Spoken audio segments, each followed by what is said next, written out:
Hey everyone, we are live. All right.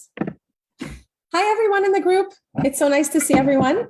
Today we have a special kind of event here with one of our wonderful clients, Bethany. So we wanted to really come on here to let you guys know about how Facebook works, what's the potential of growing your list of interested clients on Facebook, what you have to do on your profile, what you have to do on your Facebook group. There's a lot of confusion around this. So I just wanted to sort of clarify kind of how the system works when it comes to organic marketing strategies. And Bethany is one of our clients who had a few questions, and we had this most amazing conversation. So I thought this conversation could help so many people in the group. Let's hop on camera and let people know. So first, I just want to introduce Bethany, and she will let you know exactly what she does. She's an amazing practitioner, a very smart, intelligent girl, and she'll tell you exactly what she's doing in her practice. Hello everybody, lovely to see you all on the live. So like Desiree said, my name is Beth and I specialise in IBS, so irritable bowel syndrome. And really for me, I got into this field from my own personal experience with IBS. So that is what I do, and I currently run a one-to-one clinic, which is online, and I do love it. But after going through my one-to-one clinic, what I've realised is that actually doing something like a group-led program is much better suited to me, and I get really excited for that, which is why I joined Bridging the Gap. Yes, we're so excited for you. You're such a great student. We love having clients like you that are such a pleasure. We love to work with clients that are coachable and teachable and open to recommendations, open to suggestions. They just want to know what to do so they can put things in order and get their business up and running. And I feel the urgency with you. Like, you really want to succeed and you want to get things up and running. You want to get a system into place in order to automate and help as many individuals as you can. So Bethany is a shining example of one of our students and our clients who really takes the advice and implements it. She's enjoying the academy, and it's such a pleasure. It really is such a pleasure to work with you. You're our ideal client.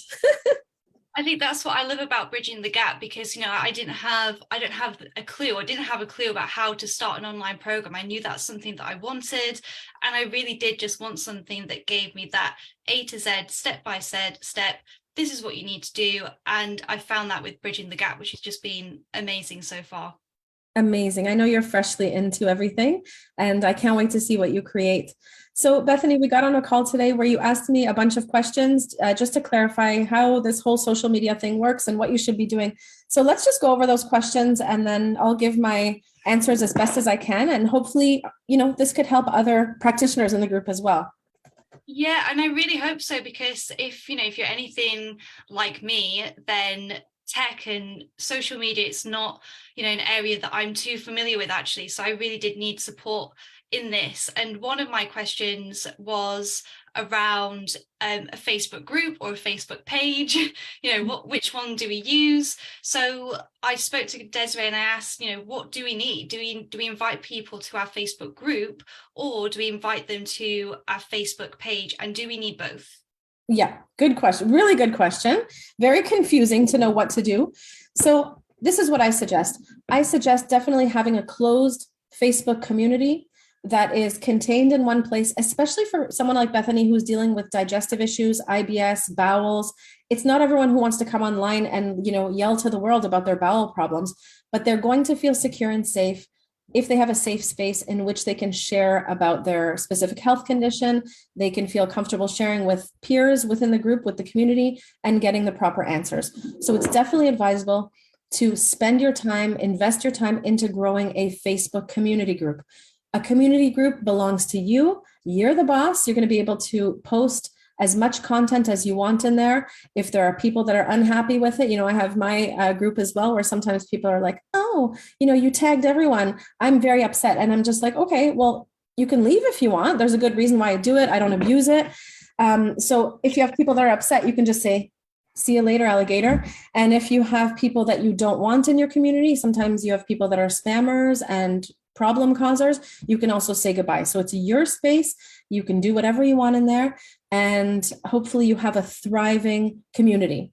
People are looking, especially people who are suffering from health conditions, they're looking for community, connection, someone that will listen to them. They're looking for other people who are going through the same thing, who understand what it's like to go through it, and who have tried things before that have worked for them. They want to know what they can try for themselves to get help. So a community is a fantastic way to grow your group of ideal potential clients. You're creating a warm audience when you do that. They're there for you. They're there to hear what you have to say because you're the authority figure in the group. And essentially, you don't have to feel shy about communicating with them one-to-one. You can invite them into a private conversation, invite them into a sales call, invite them into a masterclass that you have, invite them into a challenge, any events that you have going on, you're able to promote because it's your group, right? So I highly suggest continually growing your Facebook group every single day with hot leads. Now, when it comes to a Facebook page is kind of like your business profile. It's your fan page. It is advisable to have one for the purposes of pay to play. So when you're ready to actually run paid Facebook ads, it's great if you've amassed a bunch of content on your Facebook page as well. Sometimes I recommend repurposing content. If you've created a great Facebook Live in your group, download that Facebook Live and upload it into your page. Or if you do have time and you have the energy to disperse your energy into different social media platforms, then of course you're still in Facebook, but you can also go live on your page. The purpose of the page is to basically get interested eyes on your stuff. You can invite people to join your fan page as well. And you can even put it into your link tree. You know, your link tree where you can have your group, your page, you can drive traffic there. And essentially, you do want to go live in there sometimes because what Facebook is going to pick up on is the number of people who watch your videos, the amount of engagement that you get, how long they watched your videos for. If you have a 50-second video, did they watch it for 30 seconds? Eventually, you're going to be able to get a profile of those people and create a custom audience. And you can run Facebook ads to that custom audience. You know that they've engaged with you. They're a warmer audience. They're really like very warm because they've spent time engaging with your content.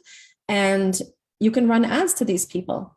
So it's great for building audiences of individuals you will eventually run ads to. Now, another thing to do is your Facebook page, your personal page, is kind of like an iffy area. So Facebook doesn't like when you put external links on Facebook. So often you want to put your links in the comments section as opposed to just in the post. And it's advisable to use your Facebook page gently in a balanced way, your profile, personal profile, to suggest that you're doing so-and-so business activities. You don't want to be like blunt about it. You don't want to be too much about it. You don't want to do it too often. But you do want to use it because you have friends and family that might be interested, and you have friends and family who already know you and trust you. They know that you're a good person, that you're doing good work. They might suggest you to colleagues. And then in terms of lead generation, you'll want to use your personal profile as well, going into groups, showing up as the person that you are, as opposed to just the business page that you are. So I highly suggest that you don't post as your business page because that looks weird. It's just a business name. There's no face behind it. You post as yourself. So when you're doing prospecting like this with organic lead generation strategies, you want to be the face going into different groups, giving advice, being helpful, prospecting, getting people into private conversations in order to help them further and inviting them into a strategy call with you, essentially.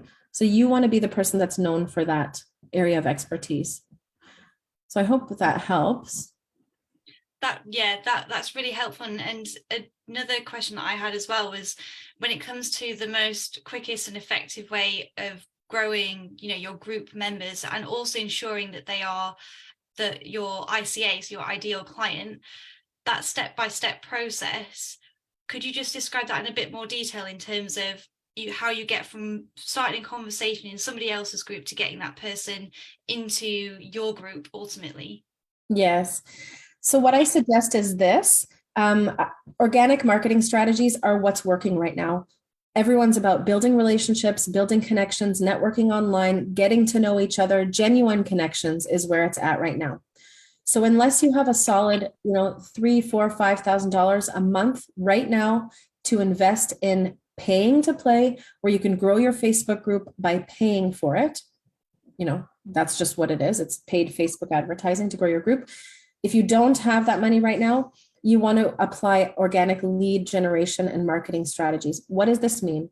Essentially, you want to go into areas, groups on Facebook where you're, and on Instagram too. And LinkedIn has communities as well, excellent communities. So you want to go into these social networks and just get known in there, get known, help people. When they have a specific health condition they're struggling with and you have a suggestion, you want to go in there and help them genuinely. Say, Sally, you know, I know you're struggling with this. I've been there before. My client's been there before. I want to offer you these top 3 suggestions that I know are going to be so beneficial to you.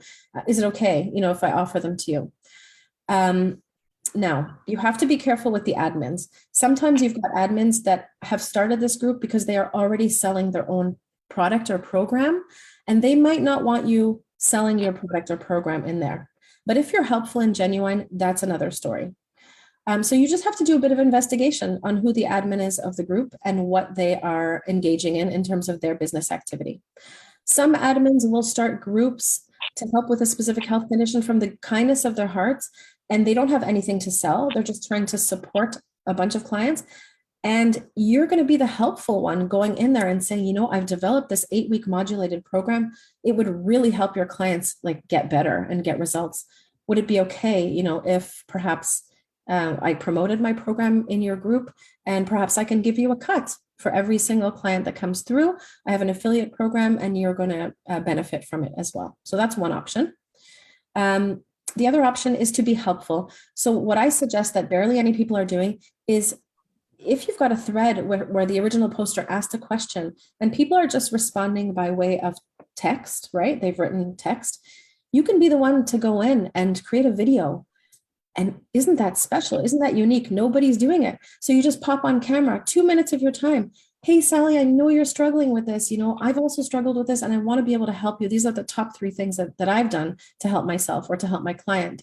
And because I work as a holistic practitioner, you know, we all know that there's so much more to gut health than just like a supplement. Of course, you know, the stress factors, we know the mind-body connection, we know the gut-brain connection. Science is showing us that this is all connected.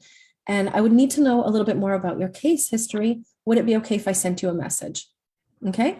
You're being so helpful. Who would say no to that, right? She's going to say, of course, you know, of course, I would love to get some free help from you right now.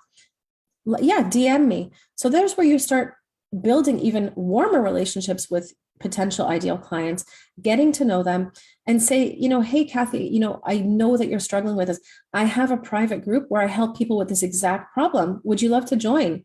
Here's the link for my group. And then you invite them into their group, into your group, and you make sure that you have 3 amazing, very pinpointed questions. We teach you how to do this in the academy in order to qualify them. Are they a qualified person? Do they have the problem that you're solving? Would they like a free strategy call? Could you collect their email address from the 3 questions?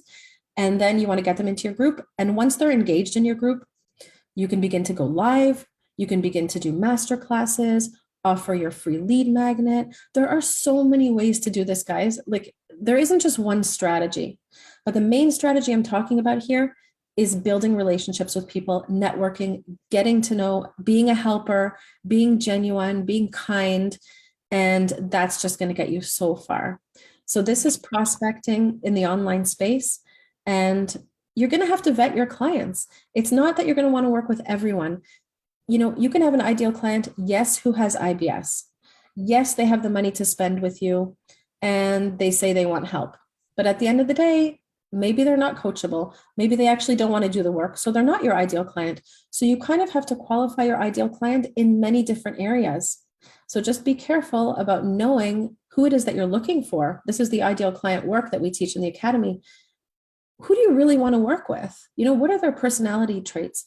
You know, like, just like I started this conversation by saying, Bethany, she's my ideal client for Bridging the Gap because she's coachable, she's teachable, she's pleasant to work with, she's not resistant to our coaching and our teaching. And it's not like we know it all at all. We're very open. We just know, you know, what has been working for us in the past. But we have certain clients that we don't want to work with. And we also say goodbye to certain clients because they're very closed. They're not teachable. They're very resistant. They're very argumentative. Like those are not the people that we want to work with in our space. And as health practitioners, you have 100% right to select the exact profile of the person that it is going to be a pleasure for you to work with, because you want this to be enjoyable. It's a healing space you're creating. It has to be a positive experience, and you want your clients to get amazing results. So they have to follow what you suggest to them in order to get those good results, because you're the one that went to school for 4 years. You're the one who's helped hundreds of clients in the past, and you might know what's worked for you with your health condition. So you have very valid reasons to be selective of your clients. Yeah. Yeah. I love that. And I think that another reason for or benefit of a group as well is I'm sure that people or practitioners in other modalities or niches, but for me with IBS, a lot of times when I speak to potential clients or my current clients, they say, I feel so alone. I feel like you're the first person that I've actually opened up to, and the first person that actually gets where I'm coming from and understands how debilitating this condition can be. So there's so much power in creating a group and a community of people that are experiencing this, because I think that that is so supportive and nourishing. And sometimes you do just need somebody that understands where you're coming from, and a lot of our clients don't get that. So you've got an outlet for them by creating your group. Amazing. You're so right. These people don't feel listened to. They feel embarrassed. They feel ashamed. They've gone the conventional route. They've had all the medical testing done. Nothing's showing. They've had the, invasive testing, they've had the blood work, and they're still struggling with symptoms. And they're often, turned away and made to feel like it's all in your head, or there's nothing we can do, or food is not connected to what you're struggling from. But we know there's so much more. And we have this amazing toolbox to be able to help them. And when our clients see other people succeeding, it gives them hope, because one of the biggest things that came out of my IBS group was hopelessness. I did a whole investigation of the posts and the words that came up, and hopelessness was really a strong one. So they need community, they need connection, they need someone to listen to them. They need good guidance and advice from you as the boss of the group. And you're giving them so much by having a community. Yeah, definitely. Amazing. So that's in a nutshell, your Facebook strategy. It's kind of the same strategy when you're looking at LinkedIn. It's outreach, connecting with your ideal client. And then eventually, once you have them in your community, you can be of great value. You can offer masterclasses and webinar series, and you can invite them into challenges. You can do so much. You can do so much to create excitement and have them learn and enjoy themselves at the same time. And when you do that, they're going to be more likely to want to work with you because they see the value in what you have to offer. And showing up on camera, guys, is so important. So definitely don't shy away from camera. It's the way to get visible online. So make sure that you do a lot of Facebook Lives as much as you can, and tell people what you have to offer them. So are those the questions that we went through? One thing that you really helped me with, actually, because I had almost a bit of stage fright about going on camera and going live in a group. It can be quite intimidating, but one thing that you said to me is you're a true believer of fake it till you make it. And I think anybody can fake confidence for 30 seconds or just fake confidence for however long it takes to get through that live, but just think, okay, I'm just going to act like a confident person, and then you'll get there, and actually it starts to become more enjoyable the more that you do it. Yeah. And it's nothing. First of all, right now on Zoom, we can't see who's watching at all. So I have no idea if people are watching this right now. So to me, it's just having we have conversations face to face with people all the time, right? So it's just like having a conversation, and, you're the authority. Again, you always have to fall back on what it is that you've done and how much you have accomplished and how much knowledge you have accumulated. Because sometimes we forget that we have this whole toolbox, behind us. We've gone to school for all of these years to learn how to address health issues and help people. So all you have to do is think back to hey, I'm the shit. I learned how to do this. I know so much. I have so much to offer. And it's going to be of service to so many people if I just get on camera. And that allows us to let go of the ego and all of the thoughts that go through our mind, like I'm not going to sound smart, or I'm not going to look good, or whatever. It allows us to let all that stuff go and just be on camera to be of service to people. And it's just a conversation. It's not a big deal. It really isn't a big deal. Just do it. Practice with yourself, practice with family members, get on Zooms like this with one extra person and just practice. And then just go on live and the thoughts will come and your knowledge will just come out. Actually, one last question as well that just came to my mind is, there's quite a few different social media platforms that we can utilize. There's Facebook, Instagram. Would you say from your experience that so for a Facebook group, is that tends to be better than say Instagram because you can get more intimate? And where would you focus your energy, or does it depend on your niche? Yeah, I think it depends on your niche and the age that your niche is at. We see that, according to children, if you hang out on Facebook, you're not cool anymore. Whereas if you hang out on TikTok, you're good. So I think it depends on your niche, your ideal client, the age group, where they're hanging out, where they're spending time. Facebook is really nice because of all the forums and communities. You can just type anything in there, like men going through burnout. For example, we have one client who wants to do that. And you'll find like 1 million groups of men going through burnout. So it's a place to really locate communities where your ideal client is hanging out. What's beautiful about it is, of course, the advertising option if you want to run Facebook ads. And essentially, you don't want to stretch yourself too thin. So I suggest choose 1 or 2 platforms and really invest your time in growing those platforms. But at the end of the day, guys, here's the secret. You don't want to completely rely on these social media platforms because they can disappear within overnight. Overnight, I've seen 2 friends of mine have their complete accounts wiped out overnight, especially within the health and wellness space and everything that's going on for us. I won't go deeply into it, but the things that we say are sometimes not preferred out there as health practitioners, natural health practitioners. So no matter what, build your list of email subscribers. So no matter what you do, I just showed you can have your lead magnet with your lead capture form, and you get people to sign up, give their name, email address, location, and phone number in exchange for a valuable piece of content that you have to offer. Could be a PDF guide, could be a 3-part video series, could be a 30-minute masterclass, whatever it is, you're giving an exchange for their name and email address. So no matter what, continue, even if you're growing your Facebook group, continually drive that traffic into your email list. And that could be as simple as signing up to receive a discovery call from you, to have a 30-minute discovery call. So you should make them register for the discovery call.